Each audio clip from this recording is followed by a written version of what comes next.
The Senate overwhelmingly confirmed Jerome H. Powell as the next chairman of the Federal Reserve on Tuesday, voting 84-13 to give President Trump's nominee a four-year term as one of the most powerful stewards of the global economy. Powell, a current Fed governor and former financial firm executive, will replace Fed Chair Janet L. Yellen, whose term ends in February. First appointed to the Fed board in 2012 by President Barack Obama, Powell is expected to largely continue Yellen's policies, a contrast from other candidates Trump considered who had criticized the Fed under Yellen for its focus on low interest rates and economic stimulus.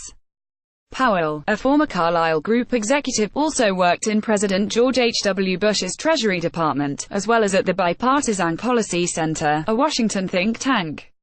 Powell worked closely with Yellen and her predecessor, Ben Bernanke, noted David Wessel, a senior fellow at the Brookings Institution. Much of what he knows comes from them.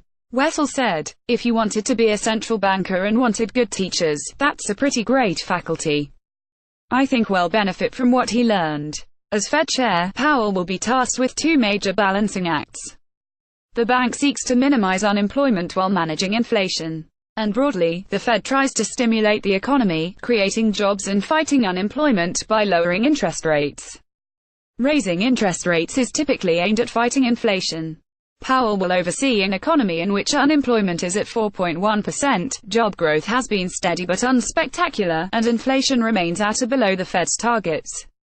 The economy, however, faces persistent and growing inequality, and workers have seen only limited wage gains during the long, slow recovery from the Great Recession. Powell will take over Yellen's project of unwinding the extraordinary efforts the central bank took to stimulate economic growth in the aftermath of the Great Recession. The Fed has gradually increased interest rates in recent years after leaving them at record lows for the better part of a decade. Powell is also tasked with overseeing the bank's efforts to regulate the financial sector, working to implement and enforce many of the rules aimed at warding off another financial crisis. The regulatory law Congress passed in response to the financial crisis left the Fed significant discretion in writing new rules, effectively relying on the bank's regulators to maintain a healthy financial sector while protecting consumers and the economy as a whole. The Fed is not part of the administration, and Powell will have broad autonomy, in conjunction with other Fed officials, to make his own decisions. Despite a bipartisan confirmation by the Senate, Powell will face scrutiny from both ends of the U.S. political spectrum. In a speech on the Senate floor on Tuesday, Sen. Elizabeth Warren D. Mass. said Powell would move to dismantle some of the new authorities given to the Fed under the Dodd-Frank Act, the 2010 banking law signed by Obama.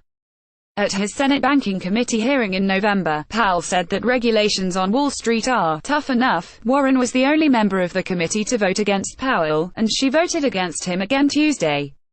"I'm deeply concerned that as soon as Governor Powell unpacks his boxes in the chairman's office, he will begin weakening the new rules Congress and the Fed put in place after the 2008 financial crisis," Warren said, according to prepared remarks.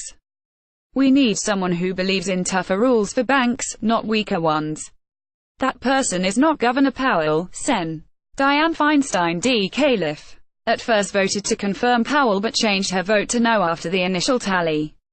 Across the aisle, conservatives say the Fed's new powers under Dodd-Frank have slowed growth in the American banking sector and should be restrained by the legislative branch. Rep. Warren Davidson Royo, who has a bill to impose restrictions on the Fed's ability to enact new regulations, has already pushed Powell to commit to working with Congress on reducing the Fed's reach. "My hope is that Jerome Powell will be less of an activist with an ideology and recognize the Federal Reserve as a regulator clearly subject to the authority of Congress," Davidson said.